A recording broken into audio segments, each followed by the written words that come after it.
Malo Lele to our listeners. Welcome back to the fourth episode of the Tongan Legends podcast. Yo, I'm joined here, as always, with my co-host Ulise Funaki. And we malo. also have another guest with us today who I'm very excited to have on the podcast because he has been an integral part of my, I guess, work, my adventures that I've had in Tonga. He originally set me up to go back there as a student while I was at BYU Hawaii, and he really taught me how to think, I guess how an anthropologist might think. But anyway, I will turn the time over to Ulise to introduce our guest star, Dr. Tēvita O Ka'ili. Malo lang mari ho eik mo kainga whakatapu atu ka ngahaua ma whakatau katea whakaloloi hau he whoki ki a Maui Tā-Vā he ako and whakatapu ki he ho eik hono katoa me he turiki e wha e whanua. Happy to be here again, everybody. Happy to see everybody. Malo apito wakona and malo apito. We're here with Dr. Tēvita Ka'ili. Quick biography for Dr. Ka'ili. Dr. Ka'ili is the Dean of the Faculty of Culture, Language, and Performing Arts there at Brigham Young University, Hawaii. He's also a professor there in the anthropology department. His research interests include indigenous anthropology, especially in regards to the Tā-Vā theory of reality, I think it's called. Yes, reality. Yes. Yeah, migration, diaspora, and pretty much anything Tongan and Moanan in anthropology, work from the University of Washington and University of Utah in anthropology and social work. And he did his undergrads at both the U of U and BYU Hawaii. So we're very excited to have him here with us today. Dr. Ka'ili is a mentor to me as well, has been helping me in my own educational journey through school and through reclaiming Tongan and Moanan cultural knowledge and in this anthropology. Dr. Ka'ili is also blessed to have the name Maui Tā-Vā Heako, a traditional Tongan name, chiefly named because of his connection to his ancestral village of Koloa in Vava'u, which has a very intimate ties with the Maui clan. And we'll get more into that a little later, but we're very honored, very blessed to be here together with Dr. Ka'ili. Malo apito Ka'ili si me amai ke tau polkalama. Malo. Oh, Siotofa, Malo Pito, Whakafe, and good to be here. Thank you. And I just want to say that both of you are my students. So, I'm grateful to see that you have taken the Amma, the torch, and continue on with preserving our culture and sharing it widely online. So wonderful to be here with both of you. Yes. Malo. Malo Fayako. Malo. Yeah, we're honored. We wouldn't be here without you. So as Ulisa kind of mentioned before, today in this episode, we're going to be talking about the Mauis, and a big reason why we invited Dr. Ka'ili to join this episode is because he does hail, one of his ancestral lines hails from Koloa, and he also has that title as a Maui. A lot of us think about Maui when we think about Maui. Unfortunately, most people in the world today, when they think about Maui, they think about, what Disney portrayed there. You're we won't welcome. talk about that, but you may not know that there are many, many Mauis throughout Tongan history. Today, we're going to be talking about a few of them, starting with Maui Motua. So if you remember, go back to the creation story in the first episode of the podcast. So Taufurifo Noa had a child with Vele Si'i, and that child's name was Maui Motua. This was the third child, right? So we had Havea Hikuleo, Tangaloa Eiki, and now we have Maui Motua. Maui Motua actually resides, as we said before, they divided up Earth or the domains. You had the, Langi, underworld, and Pulotu, and Maui Motua was given the underworld, Lalo Funua. So Maui Motua was given this domain of the underworld where he took care of it, and he had 3 sons. Right now, I'm just going to read them off. We have Maui Loa, Maui Puku, and Maui Atalanga. Now, the Maui we most common refer to when we talk about Maui is actually none of these Mauis. It's the next Maui we're going to talk about, and that is the son of Maui Atalanga. Okay, one of the islands, we didn't discuss these islands in particular before, but one of the islands that the Tangaloas are accredited with creating is Vava'u, or a lot of the islands in Vava'u. One of those islands was Koloa. So shout out to, all of the Koloa people out there. In Koloa, there was a woman named Hina, and we've heard Hina a lot. That's a very famous name, and we'll get to more about that later. But Hina married with Maui Atalanga, and they had a son named Maui Kisikisi. Now, his name, Kisikisi, is a dragonfly. It's also, I mean, from my experience living in Tonga, I heard that it was a sign of good luck. Maybe that's just what some people believe. Like if you see a dragonfly flying around, it means you're going to get a bunch of money or you got some money coming or something. So Maui Kisikisi is kind of this different character, right? In other names, he's known as Maui the Trickster. And then in the legend we talk about, he will be getting another name, but we'll review that in a second.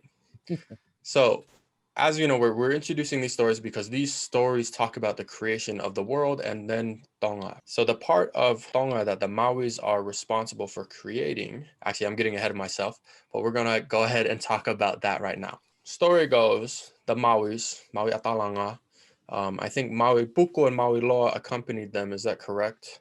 Yes. So the Mauis, Maui Loa, Maui Puku, and Maui Atalanga, and Maui Atalanga's son, Maui Kisikisi, wanted to come up to Mama, to the world, to see it. And they had heard that there was a god who lived in Manua, or in Tongan Manuka, Samoa, or Ha'amoa, named Tonga Fusfonua.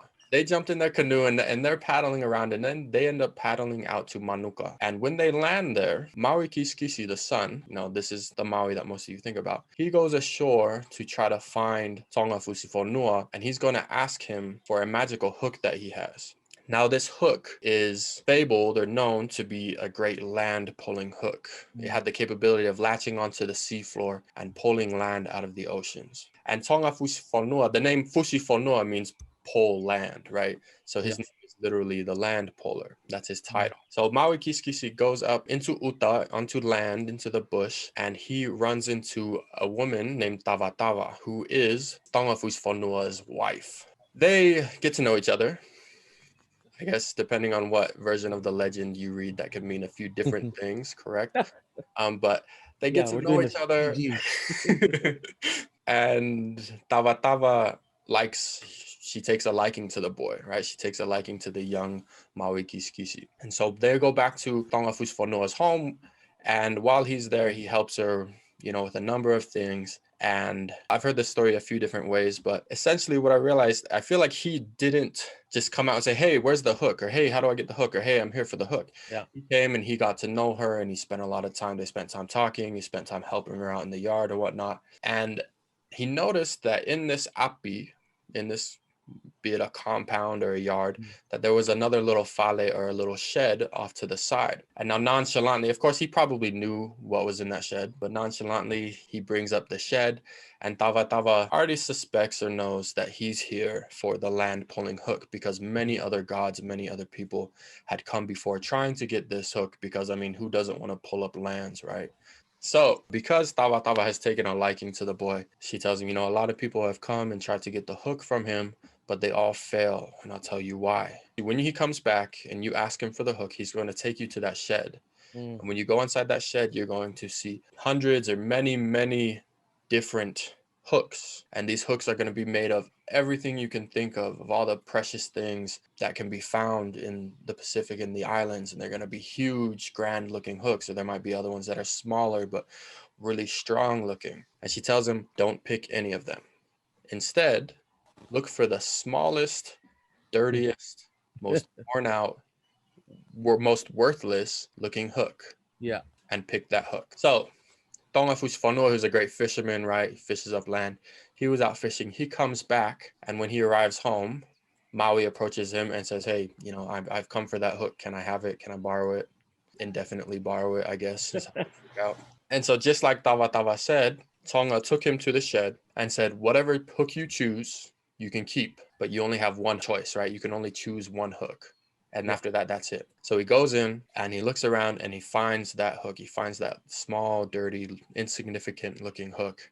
And he might have picked it up or pointed at it or whatever. And he says, is it this hook? Now, in response to this, of course, Tonga was shocked, right?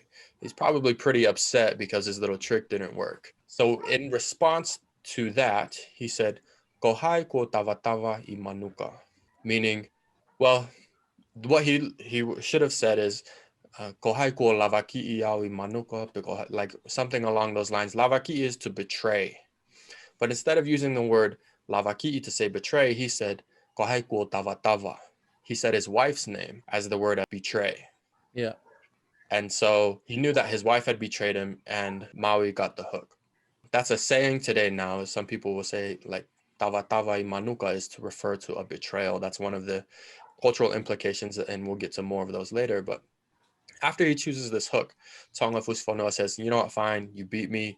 I just have one request. I want you to name the first land you pull up after me. So Maui Kisikisi returns to the boat where his father and uncles are waiting, and they sail offshore north, and some people say, and they pull up a place called Tokelau, but they didn't name it Tonga because they wanted to test it to see if it works. See, maybe he tricked you or whatever, like double crossed them or something. So they pull that up, they say, hey, this is working, and they head south all the way to where the islands of Ewa and Atata already exist. And those are the islands we talked about in the last episode. And Maui Kisikisi throws down his hook and he pulls up a significantly sized island and they name it Tonga. Today is known as Tongatapu, or if you're in Tonga, often referred to as Tonga Eki, and that is the main island of Tonga. It's when this happened that Maui received his new name of Maui Fushifonua. So he took the title of land puller Maui Fushifonua had. They went on to pull up many more islands in Ha'apai and around the Pacific. You know, the same Maui. This is the same Maui that pulled up the Hawaiian Islands and many other islands around the Pacific.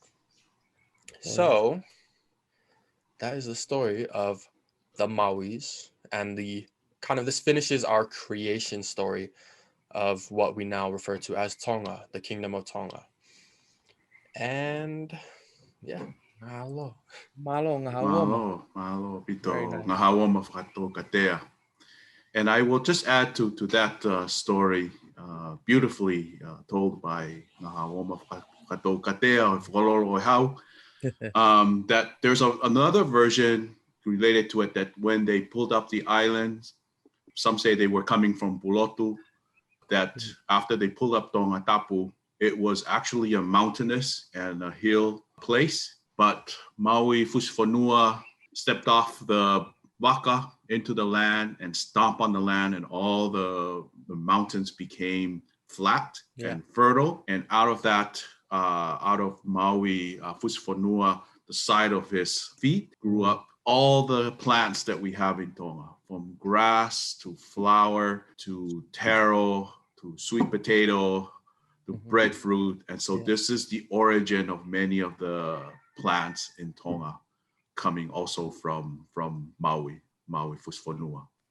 So that's the addition to that story and how all the plants came about. Malo pito nga hawoma and Maui Tā-Vā Heako. Beautiful renditions and stories. And I hope everybody was listening to that and, you know, kind of gets a better understanding now. Another part of our creation, the creation of the world, as we talked about it from the first episodes, from the Moana, the deep ocean, then moving on to the Tangaloas and their hand in creating very specific, very important islands and people, the first Tongan men. And now we have here kind of, you're right, Ngahawoma, kind of the closing, the tail end of Tonga's creation story, having to do with the pulling up of certain islands. We'll get into it now. The cultural, the actual implications, if you think. Oh yeah, what do you? Real quick. So, you know, as he brought up men, I realized that I forgot a part of the story, that after, you know, Maui went and pulled up Tonga and smashed it flat.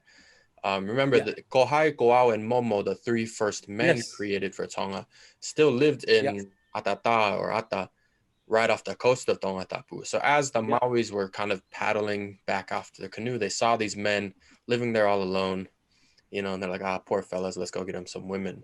So the Mauis are actually accredited. They brought 3 women from Pulotu. Yes. Or in some renditions, they'll say they brought them from Lalafonua, but we believe it's from Pulotu. They brought these women to marry these 3 men. And then that's ending the creation story of Tongan people. So this story kind of wraps up those 2 different creations, towards the land and the islands in the world are created, but also how, you know, man came to be in Tonga. Yeah. Anyway, forgot to add that. Throw that in there. No, you're good. You're good. Beautiful. It's a very interesting thing to think about, that we as Tongans have an understanding that the creation of men and women occurred separately. Yeah. and it's so very Tongan to attribute the creation of, like, say, men and women to very important things or lesser things. So to those who have seen the or listened to the episodes before, you hopefully you remember that the men came from a worm or a giant caterpillar, an unufe or uanga, and so that's what the men, what we believe the men to come from. So it's a very interesting take on that. And then, as Ngahawoma had explained, the women, though, were seen to have come from Pulotu, a very sacred place to Tongan people, Tongan culture, Tongan identity, in fact.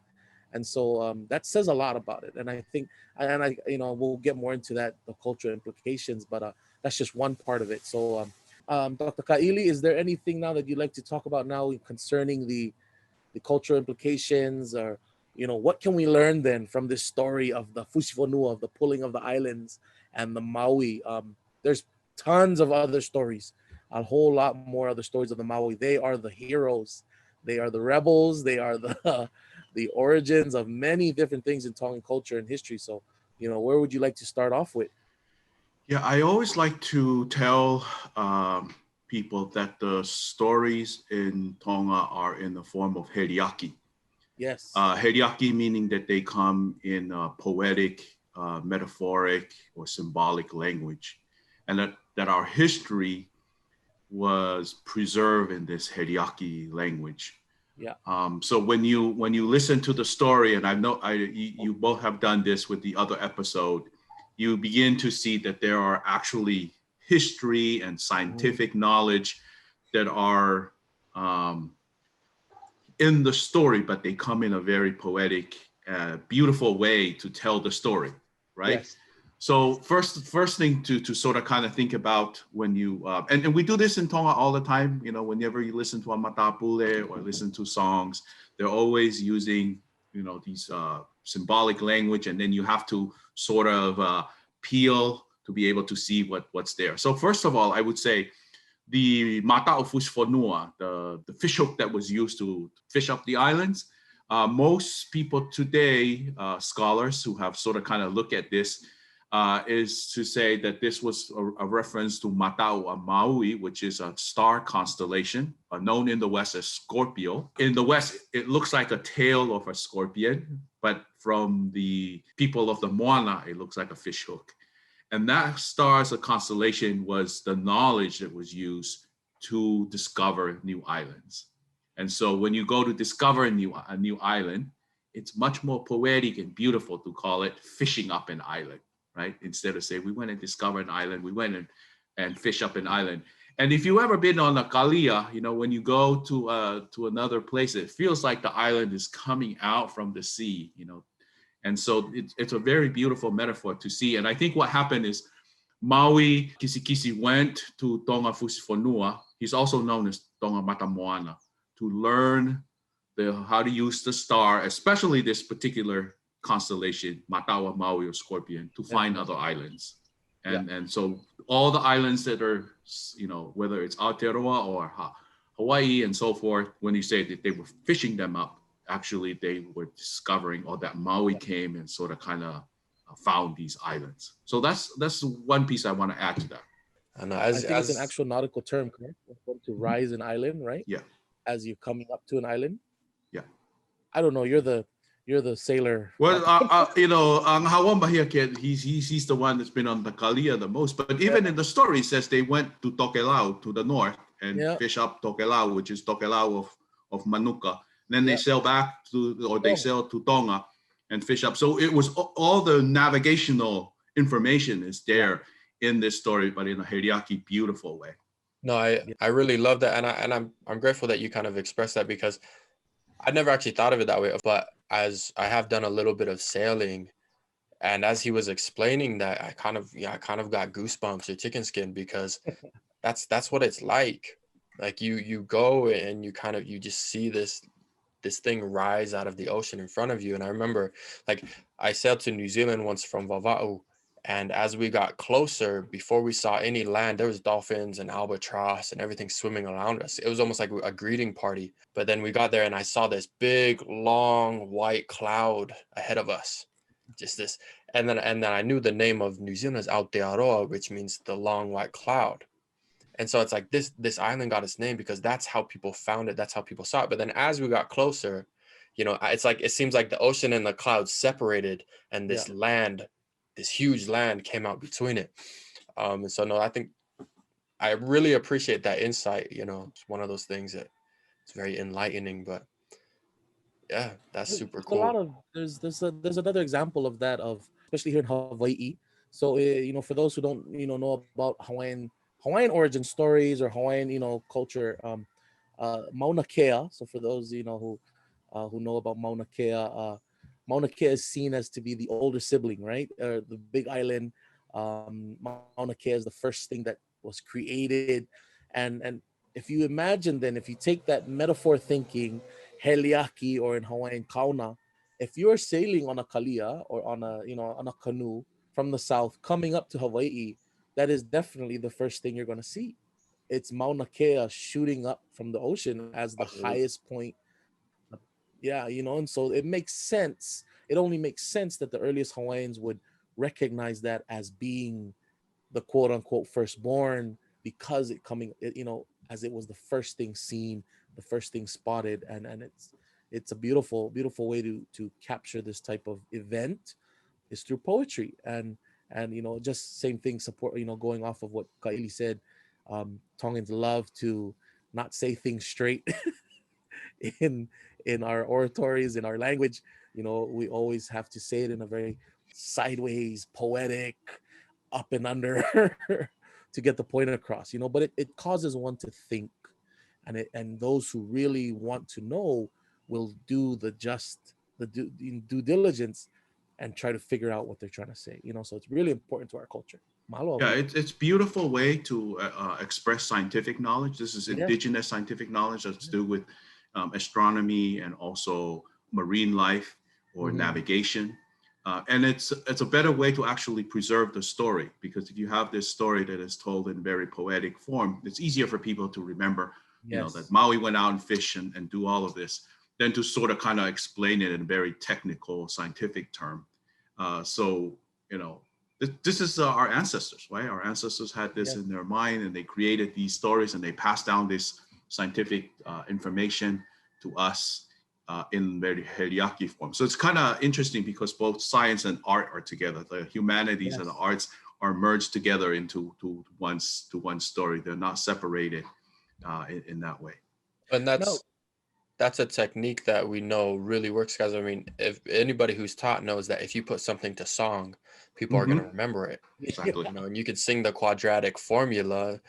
I won't do it right now, but I probably couldn't do it anymore, but probably get halfway through it.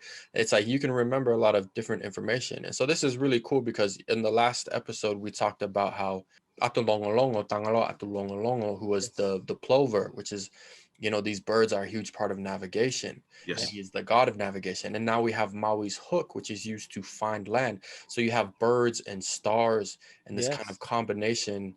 I don't know if any of you who've ever sailed, people say, oh, use the stars, but you realize half the time the sky is covered with clouds. Yeah. So you catch stars in different windows, or if you can see them on the horizon, but at the same time you use the waves, you use the birds. Like I said, when I was talking about New Zealand, we knew we were close because we started seeing albatross. And that's really cool. Like, it's really beautiful how these scientific processes were preserved through this story, and I'm sure is recited as songs often, or different chants and things like that. Yeah. And I want to add one thing about the heriaki, that this fish hook was the oldest rusty fish hook, because I think it's saying that you choose the old knowledge, the knowledge that most people would sort of kind of discard. Just like today, people would say, oh, those myths and legends, nobody cares about those old stuff. We don't really care. But in the story, Tēvita is telling Maui that actually that's where the value is at. The values is in all of these old stuff. The fish hook that is considered to be the oldest fish hook is the one with the most value. And therefore we should value it. We should see it as something that we should preserve and pass on.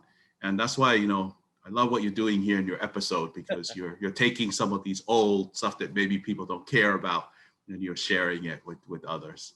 Malo. I think that's very significant also in Tongan culture, because I mean Pacific culture in general is a very big culture of respecting your elders. Yeah. But that comes from the value. I remember a story from Vava'u. When Vava'u has a drought, there are springs that pop up underneath the ocean. But what would happen is the young men would go to the old men, and the old men would tell them where to go and how to get it.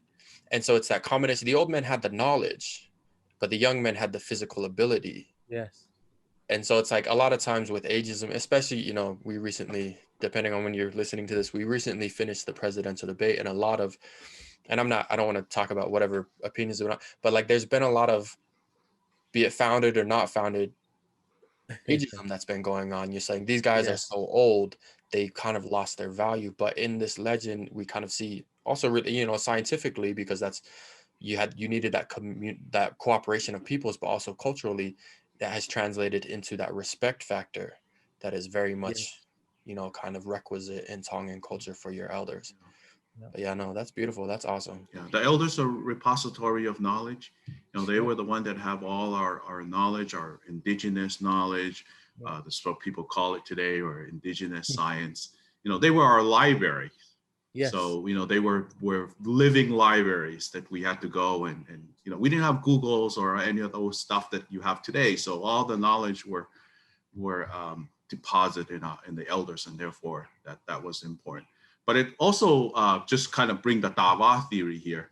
Tā-Vā idea is that the past is always put in front to lead us. That's the way we always arrange time and space for us. The time of the ancestors was the most important time. And so they guide and help us understand our present situation much more clear, because we allow them to be the leader in those. And that's why elders are respected and so forth. Malo Ka'ili. That's beautiful. Actually, since now that we're on that a little more, I wanted to set in with the naming. So you had talked about, for Tongans in this specific conversation, the constellation of Scorpio, right, as it's known to the West or to Europe and other European countries. For us it was something different.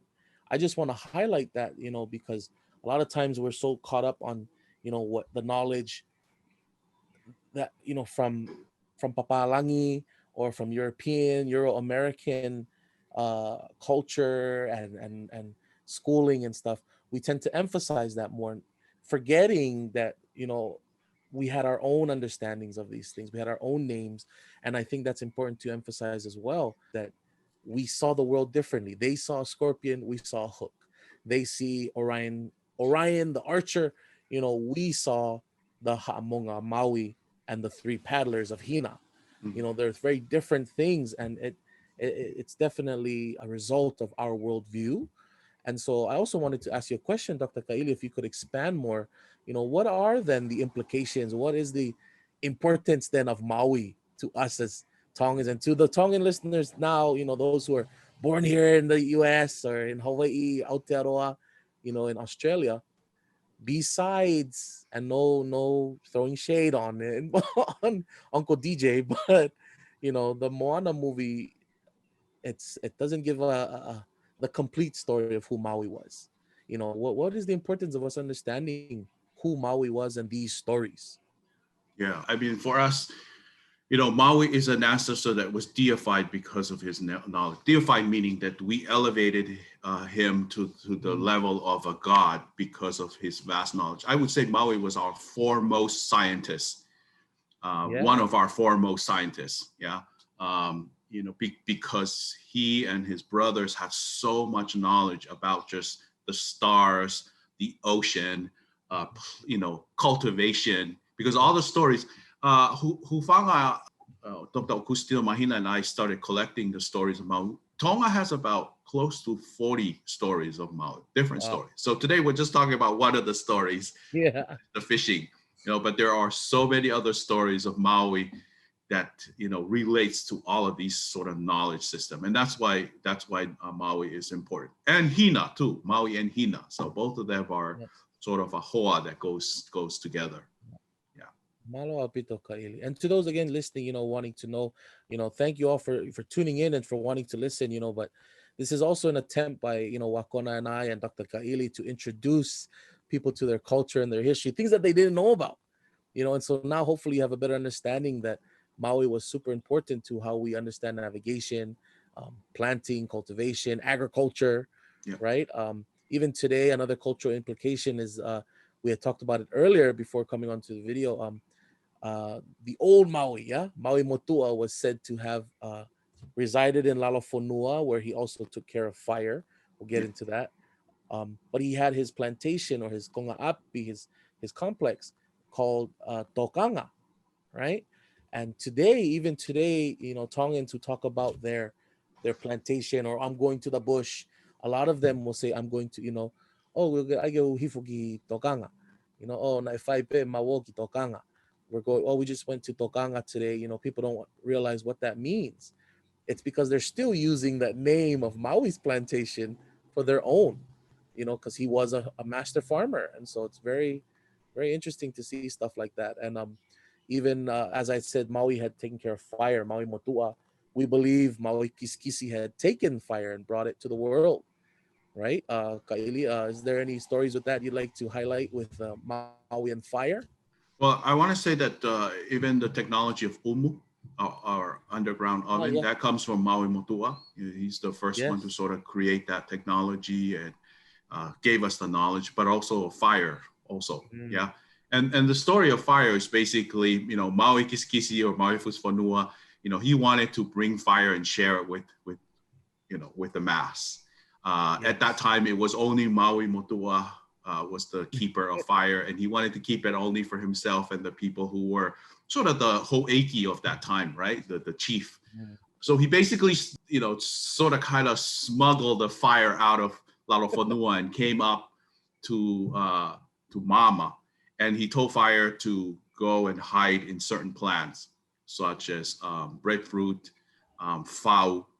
There's another plant called to, and also on rocks. And all of these, plants and rocks, these are the places where you actually can make fire. So the knowledge is there. But one thing about Maui Kisikisi is that he was, we see him as more of a, always fighting for justice, wanting to share things with other people. Tangaloa and Maui Motua and others were more, want to keep the knowledge only for themselves. But Maui Kisikisi was a little bit different. He wanted to share it with everyone. He wanted to allow everyone. So he's sort of a freedom fighter in that sense too. Yeah, a little bit God too, huh? Well, he's a trickster. People refer to it as Pau, right? As a trickster, but he used it for good. He used it to share knowledge with people. Not just for his own ego, but he tricked the gods so that he can share the knowledge with others. Yes. No, that's, and we're looking at the hierarchy of this original family. And it makes sense that Maui Kisikisi, as the son of a younger brother, would bring about these changes. And I don't know, if your dad is the youngest sibling in his family, you guys might have experienced this, but I always feel like it's the younger brothers or the kids of the younger brothers, because they're technically the lowest ranking person in the family. They're the ones who want to change things. They're the ones, a lot of times, I know a lot of these younger brothers, they're the ones who a lot of times are successful business owners. Or I know, a Tongan man I was very close to was in that same position, but because he didn't like being that status, he didn't like being referred to as that, he went off and he kind of rebelled, and he created his own name by establishing himself and becoming a successful business owner. So it makes very much sense that, like, that person did this. And it's kind of funny because the guy I'm talking about, he loved Maui, but it's cool, and we kind of see like that culture that existed then is still the culture that is kind of existing today. So that's awesome, man. Yeah, the dynamic between the older sibling, the elder sibling, and the younger sibling, that's been going on since the beginning. Yeah, between Maui and Tangaloa. Tangaloa was older, so there's always sort of kind of rebellion from Maui wanting to sort of change the system, make it more justice. Because the older brother always gets everything. Yeah, and so Maui represent the younger brother. So any of you out there who are younger brother and felt like, the land always go to the older brother, it doesn't seem fair. Well, Maui should be your hero because he has been fighting from the very beginning on this issue. I think the story is also interesting, and I agree with everything being told, but I think I'll do a little pushback with that. I think also the Maui stories represents the importance of balance. As the younger brother, yes, and the younger line, in terms of Hikuleo, Tangaloa, then here comes the Maui boys, the Maui family. Yes, they were very rebellious, but I think the stories, and I know we don't have much more time on this episode, but for detailed stories, but we see it in the story of Maui Atalanga and Maui Kisikisi, who both are well known in Tonga and throughout the Pacific for the story of pushing up the sky and for slowing down the sun. Going back to what Ka'ili said with heliaki and metaphors, we so far what many Tongan scholars like Ka'ili and other Tongan scholars and Tongan traditional knowledge holders is that is a poetic way of talking about the imposition and the incorrect use of rule by chiefs, pushing down on people, such as the sky, so much so that people were crawling, or the sun going too fast, so much so that people didn't have enough time to do work. And here comes the Maui boys fixing that. So I think there's still a recognition of authority. They're the younger brothers, but they also recognize to respect the upper echelons, you could say, the elder brothers, but they need to respect their boundaries too. And so they had to push them up or slow them down, and then everything returned back. And so I think it's a story of balance that all of us understands where we need to be. The Maui have their things they do, and all the chiefs and older brothers, you have your responsibilities. Don't start pushing out of that. So I think that's really important as well. For me, a theme in the stories of the Maui. Yeah. Exactly. Sorry. Yeah, and we still use the sun and langi as metaphors for the chiefly family. Yeah, we still say this when we're talking about the king. Tapu mo la'a o Otutonga, right? Yeah. My respect to the son of Tonga.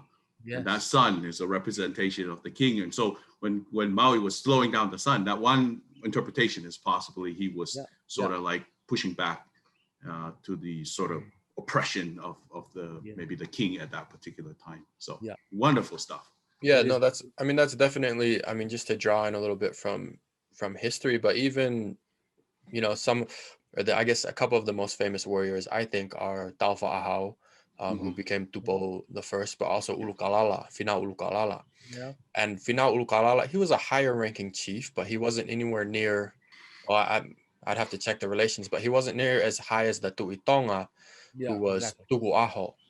But he was the one who aided another chief in going in and assassinating the king. And to quote some famous words that I remember from Dr. Ka'ili, as while I was his student, he said, Tongans have a long tradition of assassinating their kings.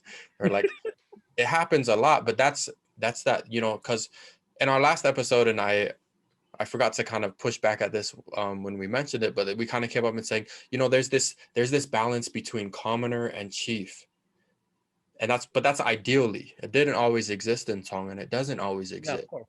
And so the balance is you have this younger, this younger family, this younger thing that pushes back against the higher to kind of create that balance. Yeah. Man, this is good. We assassinate oppressive king. Good kings, yes. We like good kings. Yes. I was gonna say we don't just assassinate kings. Yeah. No. Yes. Yeah. But it's because they've and bringing it back to Ka'ili's work with Tā-Vā, and there's many people out there who don't agree with Tā-Vā theory, but I think it's because they don't understand it's not something new that Okusi, that Hufanga, Okusi, and Ka'ili have created. It's always been there. The importance of Va, of relationships, of keeping balance between our different levels of society creates harmony.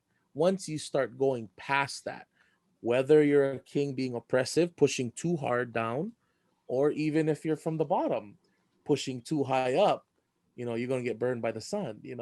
That's a little Greek stuff for you now.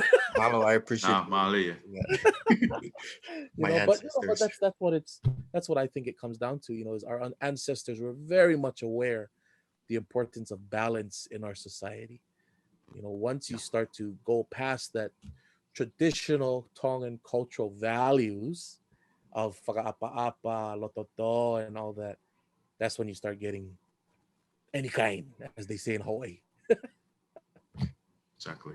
I think as you were talking about kind of some of those customs, it reminded me of the story we told earlier. When Maui went, and this is maybe a lower cultural aspect. We're talking about relations between kings and peoples and all that stuff.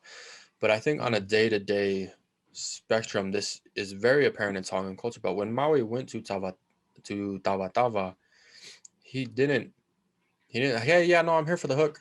Yes.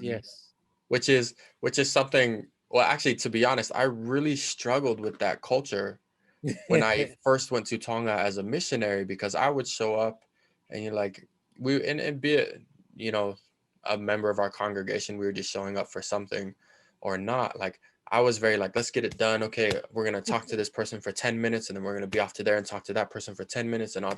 But we would get places and I would be with my Tongan companions and they would sit down and they would talk for an hour before they even brought up what we were actually there for. Yeah. And even when you bring something up, so like if you want something in Tongan, it's kind of like, what's the word, kaimomua. If you go up to someone, it's like, hey, maie. Like, it's not, granted, some people do it, and it just depends on your relationship with the person, but it's very customary. Like when you run into someone, or if you need something from someone, you need to go and you need to put in the time, and you need to make sure they're doing good that day, and you need to listen to all the stories, and you really need to be present with that person for a while before you can get anything from them. And that's exactly what Maui did here with Tēvita. And up until, as far as we know, as the stories go, he never came outright and asked for something, but he kind of mentioned it. And we do that a lot in Tonga. And it's like, I went to Tonga as a 17-year-old, and there was this kid at the church who went to church, and he had this really cool scripture bag. And one of the people in our group was like, wow, that's a really cool scripture bag. And the kid took his scriptures, took them out of the bag, and gave the other kid in my group the bag, right? Because you don't say, hey, can I have that bag? If you wanted it, you'd mention it. Oh, that's cool. And they'd be like, oh, but in Tongan, equivalent in Tongan is asking for it. And that's essentially what Maui did, is like, oh, what is that? And she's like, oh, that's the hook. And here you go. Here's the hook, kind of thing. So those are like other. Yeah, that's the ta in Tongan, which is the beat or the time, which has to be slow in order to build relationship. Yeah, you're beating that space in a very slow way in order to create that space. And remember that the Tongan word for malie, which is beauty, it's also the word for slow, malie. And I know you both talked about this last time. So the two is like telling you, this is what Tongan finds to be pleasing and beautiful and harmonious. Malie, malie. The slower you do things, it's more chiefly. And that is considered to be the way that Tongans operate from their own view of time. Oh, that's just to add to our conversation, because even Maui slowed down the sun to make it slow. So just a different way of thinking about time, because in the West, everything is about time is money. It's about speed and acceleration. We need faster computer and faster things, but it's sort of almost the opposite in Tongan. That's interesting, because it also plays back into the scientific aspect of things, is in talking about the West and Tonga. In Tonga, you can grow things almost year round. There, certain things have certain seasons, but you don't need to worry, you don't need to rush, you don't need to hurry, because everything will happen in its time. So whereas the West is, you have a winter, you have 6 months out of the year where you can't grow any food and you can't eat, so you need to hurry up and you need to get everything done so that you survive. And so it's just kind of interesting how the cultures have developed based off of these different environments, these different scientific aspects. And it's just another telltale of the importance of seeing these things and seeing these practices. But it's also, I feel like once you understand something, you get better at doing it. And so I really, like I was saying before, I really struggle with the whole sit down and talk for an hour or 2 hours before getting to the thing, because I didn't understand it. But as I grew to understand the culture, and I didn't come to understand it till I lived in Ha'apai. Yeah, I still think that balance that Maui gives us is important for us. Even when you have Palangi time and then Tongan time, there should still be a balance in the way you find mediate the two in order to come to some sort of. We're not saying Palangi time is bad. We're saying now we have to sort of balance the two together. Even with our knowledge of astronomy, knowing about Scorpio and Matau, Fusfanua, Maui are both important. We have to bring the two and mediate them in some way to create some sort of potu tatau, which is the balance wave that Tongans see it. And I think that's probably much more helpful for all of us. We embrace what the Palangi and the West have given us, but also bring what the Tongans have, and then you bring the two together to create some sort of, balance that will create Fa'afofa and Malie out of that. Yeah, I think that's what has become a big problem for a lot of our Tongan people and other Pacific people, here living in Hawaii, living in Australia again, living in the US continent, that identity crisis, right? Of trying to come to terms with their Tongan identity and their Palangi identity, thinking that there needs to be, you got to choose one. You got to be one of them, and you're right, Ka'ili, is another big part of this podcast is helping people to realize that all of this history is a part of who they are, whether they understand it or not, they know it or not, or if they like it or not, it affects them, but they have to find a balance, right? If there's a job interview at 2:00, we're not doing the mamalie, we're not doing the Tongan understanding of time for that. No, you're there at 2. But if we're doing, say, a Tongan wedding or a funeral, and the agenda says, we'll do it at 11, we end up doing it at 1, you don't have to stress out about that. There's reasons why we take our time doing certain things, and I think that's the balance. It's not choosing one or the other, it's understanding who you are and making the adjustments to be able to live and to be Tongan in this foreign world. So there's a lot of stuff we're learning from Maui today. Yeah. I mean, Maui has showed us that he could create the balance between him and Tangaloa and Kuleo, and so we're learning from them how to create that balance. Absolutely. Also in our lives. Yes. I love what you said there, Ulisse, because one of the last things is it's understanding. And people, living in Tonga, a lot of people are like, oh, America's better. Oh, Tonga is better. It's always like one is better than the other. And as like, each has its up and down. But what happens is when you understand why people do what they do, yes, it makes sense. One way isn't better than the other, but different things. And I think you gave a beautiful example, like certain things fit a certain environment. So the job interview, you want to be punctual because that's what is valued in that setting. That setting, correct. But for the wedding, you want to take your time and make it beautiful because the beauty is what's valued in that setting. And I really, recently, I actually reached out to Dr. Ka'ili because there was an article we read in his class a few years ago when I was in it, by a Maori anthropologist named Lily George. And one of the topics she talked about, one of the things she said is we need to take the best aspects of both. She said Maori, but in this sense, we're going to say Tongan.